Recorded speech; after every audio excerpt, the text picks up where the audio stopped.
Halloween always carried a certain kind of magic for me, a pulse in the air that made the world feel different, alive, but in a way that whispered instead of shouted. The leaves that scraped across the pavement seemed to speak, the wind carried faint laughter, and every glowing pumpkin felt like an eye turned toward the street. That year, the air was colder than usual. The trees stood bare, skeletal fingers clawing at a moon wrapped in clouds. My neighborhood had already gone quiet, the earlier excitement fading into silence as porch lights clicked off one by one. By 10 o'clock, I was alone with the faint smell of candle wax and candy. I'd spent the evening handing out treats, smiling at costumes that blurred together into one long procession of masks and laughter. When the last group of kids disappeared down the road, I sat for a while by the window, watching the candles flicker in the jack-o'-lanterns lining the walkway. It was peaceful. Too peaceful, maybe. The kind of quiet that hums beneath the skin. I was just about to go upstairs when I heard the knock. 3 knocks, slow, spaced out, deliberate. Not the eager tapping of a child. At first I thought it was my imagination, some creak of the house amplified by the stillness. But then it came again, 3 heavy thuds that made the frame of the door shiver. It was past midnight. Halloween, technically, was over. No one should have been outside. I hesitated, standing in the darkened living room. Through the narrow pane of frosted glass beside the door, I could see a faint silhouette. Small, child-sized. My first instinct was to brush it off, maybe a late trick-or-treater, maybe some kid who'd lost track of time. But there was something off about the way the figure stood. Too still, too patient. I turned on the porch light. The bulb flickered once before casting its dim orange glow across the steps. The figure didn't move. A costume, maybe, a pale mask that caught the light in a strange, uneven way. The rest of the body seemed swallowed by the darkness. I opened the door only a few inches, just enough for a sliver of cold air to slip inside. The figure was small, maybe 9 years old, dressed in a tattered black cloak. The mask was simple, a smooth white face with 2 dark holes where the eyes should be. It reminded me of porcelain, except it wasn't glossy. It looked damp. The texture of skin stretched too tight. For a moment neither of us moved. The child just stood there, the candy bag limp at their side. The silence between us was so complete that I could hear the candle in the nearest pumpkin sputtering against its own wax. Something about the air felt wrong. Thick, heavy, pressing against my chest. I wanted to ask if they were lost, but before I could even breathe the thought, the child tilted its head upward. The motion was slow, deliberate. The porch light flickered again, and in that stutter of light I saw that the mask wasn't a mask at all. The skin around the eyes was uneven, puckered as though sewn. The mouth was a line, too smooth to be natural. Whatever I was looking at, it was a face, stretched and shaped into something human but not human enough. My heartbeat became a roar in my ears. Then it spoke. It said my name. Flat. Clear. No tone, no question. Just the sound of my own name spoken by something that shouldn't have known it. The words felt wrong, like they were being dragged through water before reaching me. I froze, unable to step back, unable to close the door. My brain tried to explain it. Maybe I'd misheard, maybe it was coincidence, but the way that voice slid into the air made every explanation die before it formed. The thing stepped forward. Just one small step. Enough for me to see that its hands weren't gloved. They were pale and too long, fingers that ended in points like splinters of bone. I slammed the door shut. The sound echoed through the house, louder than it should have been. My hands trembled as I turned the lock, then the deadbolt. I backed away until my shoulders hit the wall. For a long time, nothing. Then, faintly, the sound of fingernails scraping against the wood. Slow. Testing. I don't know how long I stood there. Minutes, maybe hours. Eventually the noise stopped, replaced by a silence that felt heavier than before. When I finally dared to look through the window, the porch was empty. Only the pumpkins remained, their carved faces flickering in the wind. I told myself it had to be a prank. Someone from the neighborhood trying to scare me. That explanation was thin, but it was something to hold onto. I went upstairs, leaving every light on. But I didn't sleep. At 3:07 a.m., the knocking returned. This time, it came from the back door. I froze in bed, staring at the ceiling. Each knock was spaced by a heartbeat, slow, deliberate, like a ritual. I tried to convince myself it was branches against the siding, the wind shifting, anything. But the rhythm was too precise. I didn't move. Not even when it stopped. When morning finally came, the world looked unchanged. Sunlight spilled through the blinds, soft and forgiving. But when I went downstairs, I saw something on the floor by the front door, a piece of paper, damp and crumpled. 3 words were written in shaky handwriting. "See you soon." The paper smelled like soil and something else, metallic, faintly sweet. I threw it away without thinking. That evening, I told myself not to let paranoia take over. I left the porch light off, ignored every sound outside, and tried to watch television until sleep took over. It didn't last long. Sometime after midnight, I woke to the feeling that someone was standing outside my bedroom door.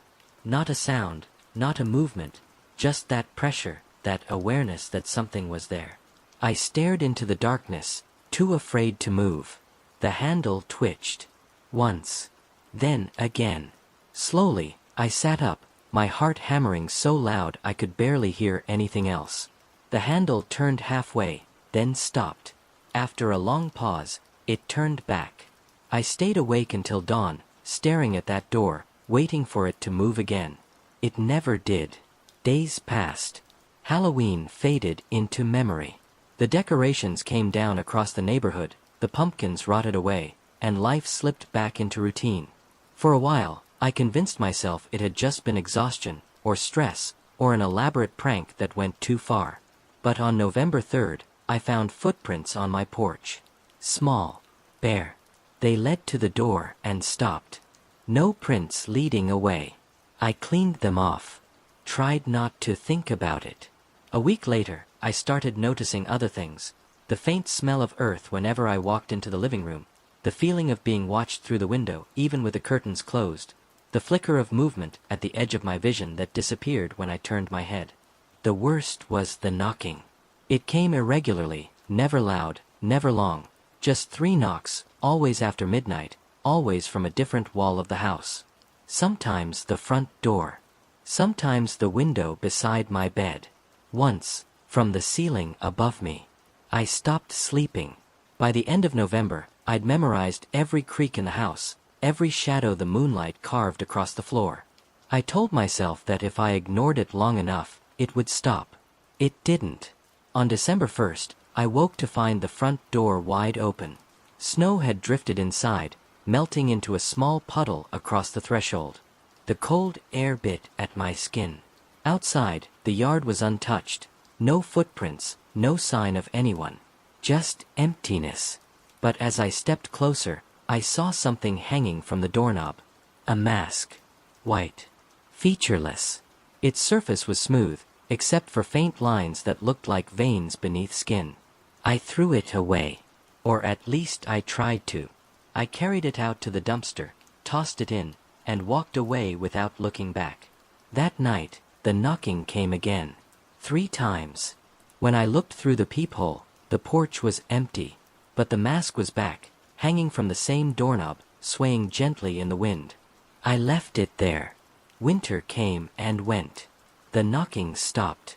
Life, somehow, resumed. But every year, when October returned, I'd feel it. The shift in the air, the quiet anticipation. The year after, I moved to a new house. Different town, different street, new locks, new lights. For a while, it worked. Halloween came and went without incident. But last year, at 12:07 a.m., I woke to the sound of 3 knocks. When I opened my eyes, I wasn't facing the door. The sound had come from the wall beside my bed. 3 knocks, slow, familiar, deliberate. I turned on the light. The wall was bare. But as I watched, the paint began to darken, small indentations forming one by one. Knock. Knock. Knock. Each mark sank deeper, as though invisible hands pressed from the other side. I couldn't move. Couldn't scream. The air turned cold enough that I could see my breath. And then, through the thin plaster, I heard it again. My name, spoken in that same flat voice from years before. The wall shuddered once. Then silence. When I finally found the courage to move, I ran outside barefoot into the freezing air. The street was empty except for the pumpkins. Their candles were still burning, though none had been lit for hours. Every single one had the same carved expression. A smooth, blank face with hollow eyes. I left town the next morning. But now, every Halloween, wherever I go, I hear it again. 3 knocks. Always after midnight. And every year, it's louder.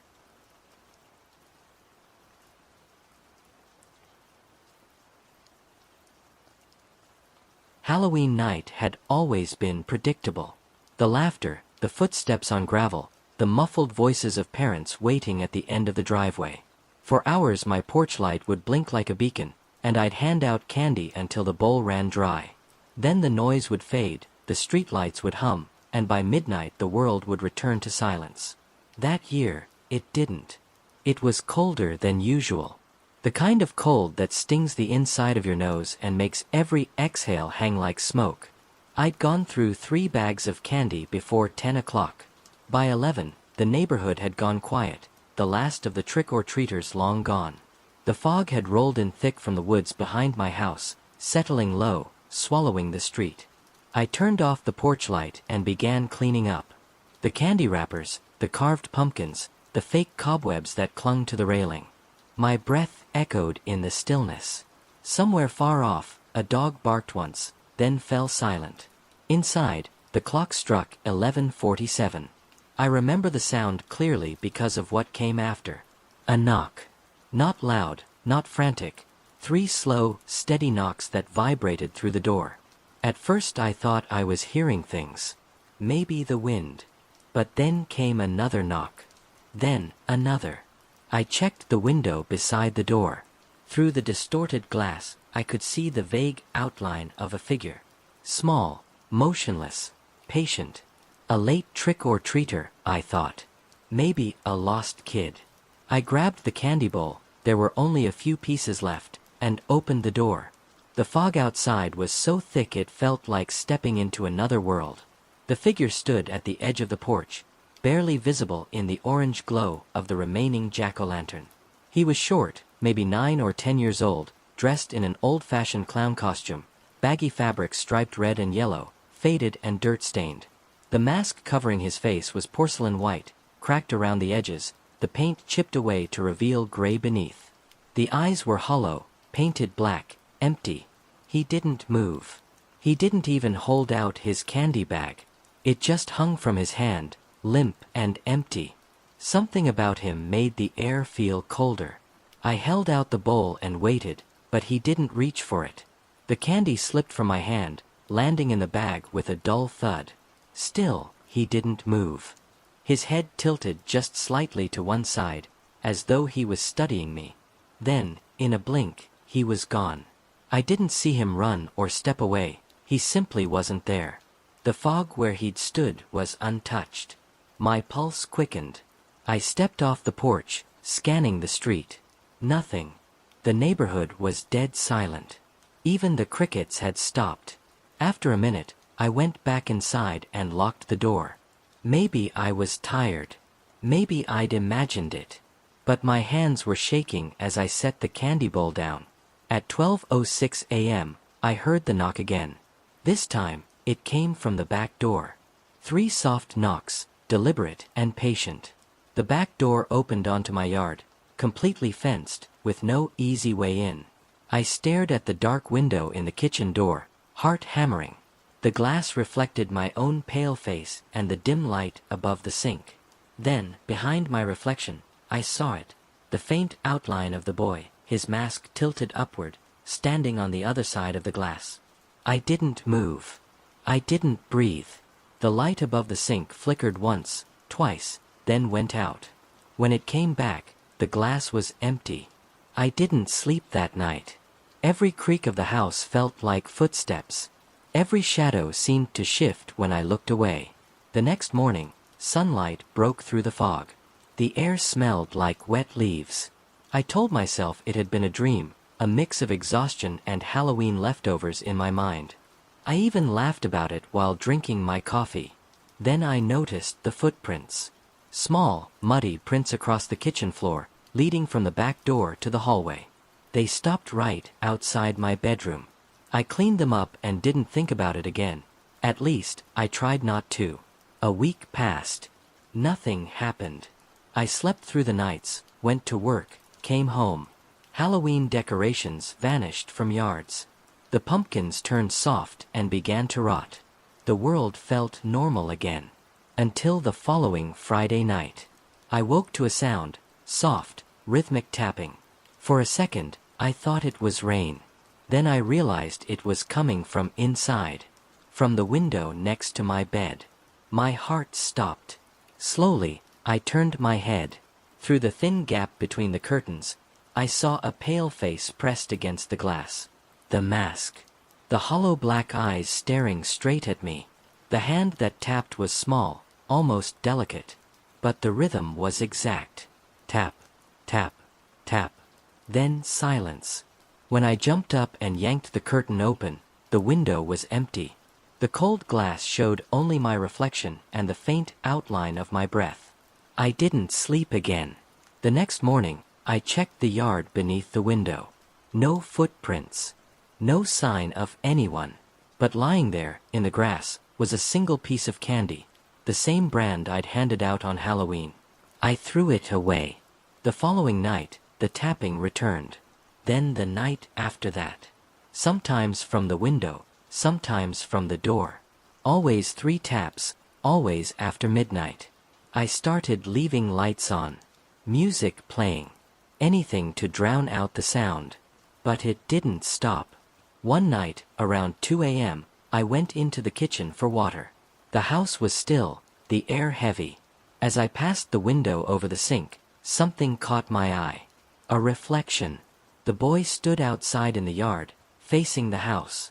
The fog had returned, curling around his small frame.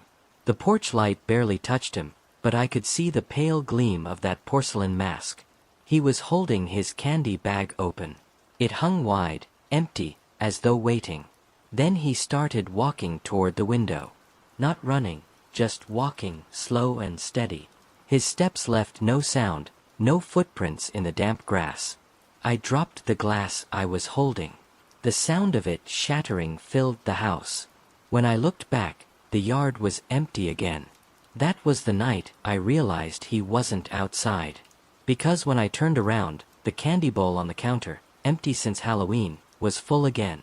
Every piece was the same brand I'd given out. And on top of the pile sat the candy I'd found in the yard, still wrapped, still perfect. I moved out 2 days later. The new house was smaller, quieter. I didn't decorate for Halloween that year. I didn't even buy candy. But when October came again, I couldn't shake the feeling of being watched. The nights grew longer, the air colder, and the silence heavier. On October 31st, I turned off every light before sunset. I sat in the dark, waiting for it to pass. At 11:48 p.m., I heard it. 3 knocks. Slow. Measured. Confident. I didn't move. The knocks came again, louder this time. When I finally forced myself to look, the peephole showed only fog. But as I leaned closer, something shifted. A shape. Small. Still. The porcelain mask. The cracks were deeper now, spreading like veins. I backed away from the door, heart pounding, every nerve screaming. The knocking stopped. For a long time, there was only silence.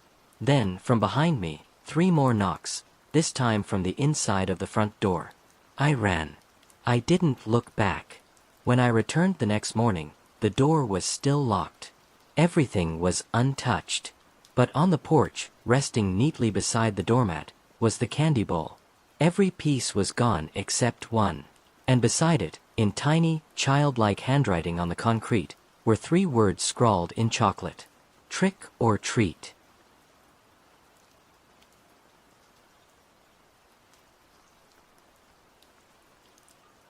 Halloween has always had a strange effect on me.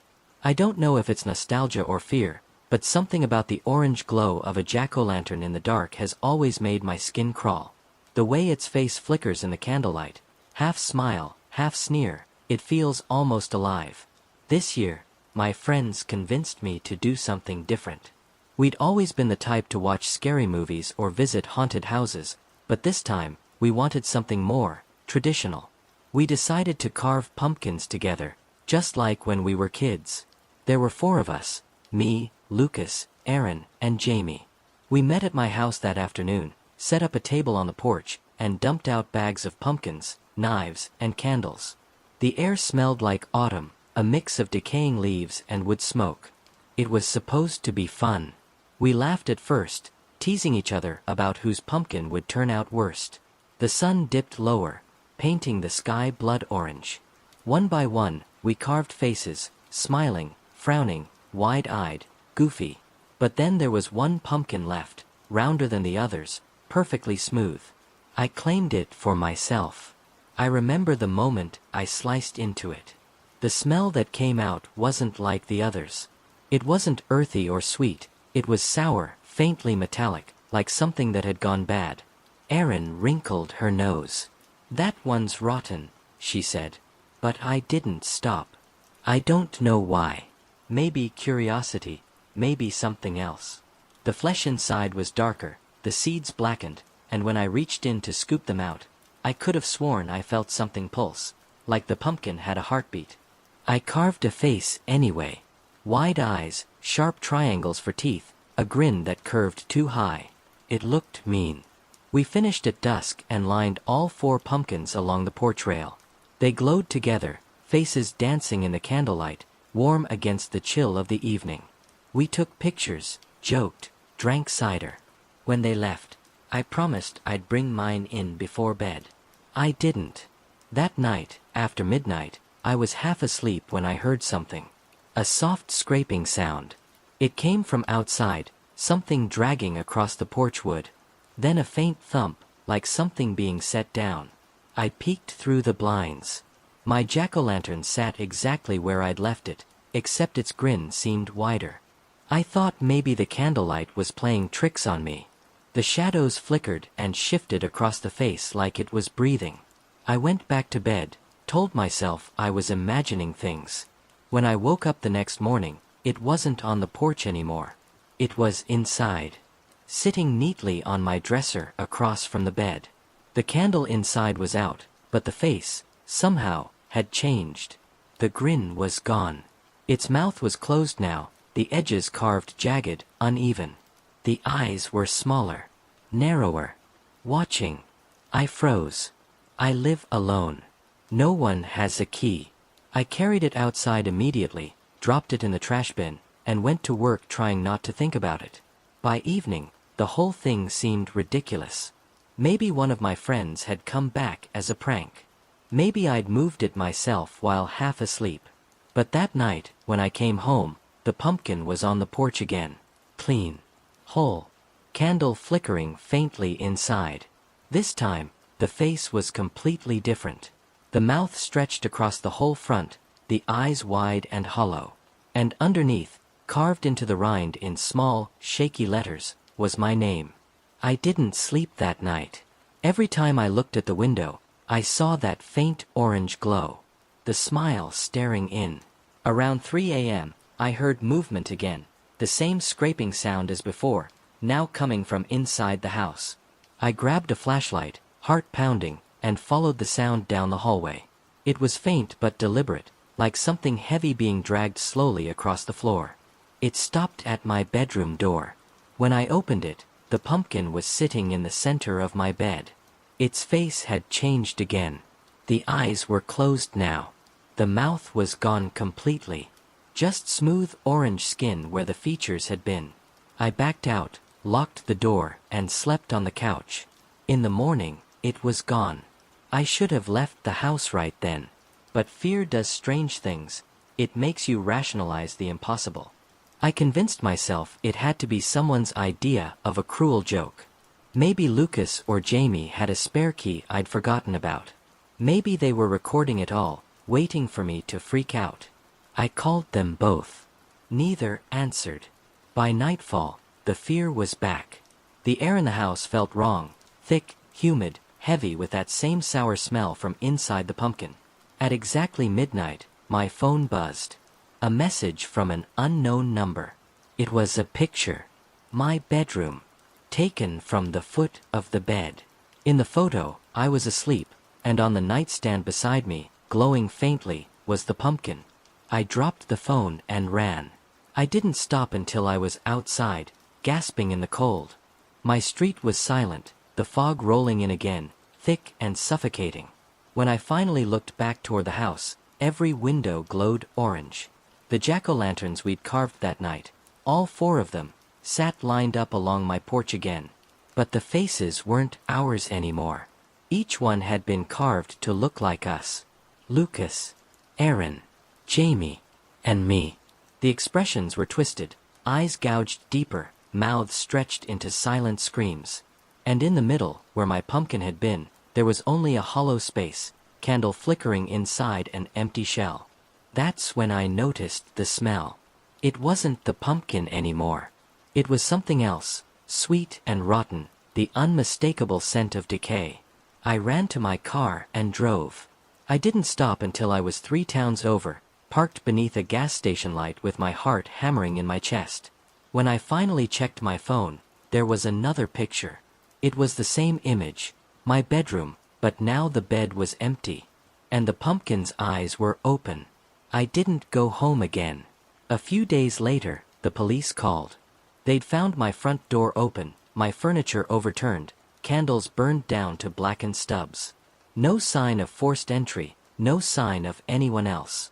But in the center of my bedroom, right where the bed had been, sat a single pumpkin. Its surface was carved with hundreds of tiny lines, almost like writing. They said it looked like scratches. When they turned it to the side, they realized it wasn't scratches at all. It was words. My name, carved over and over again. That was a year ago. I've moved twice since then. Changed my number. I don't celebrate Halloween anymore. But last night, I woke to a familiar smell, rotting pumpkin and candle wax.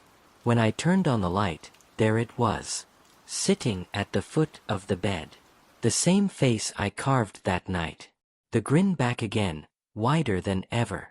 And beneath it, etched deep into the rind, were new words, fresh, uneven, like they'd been carved just hours ago. Don't blow me out.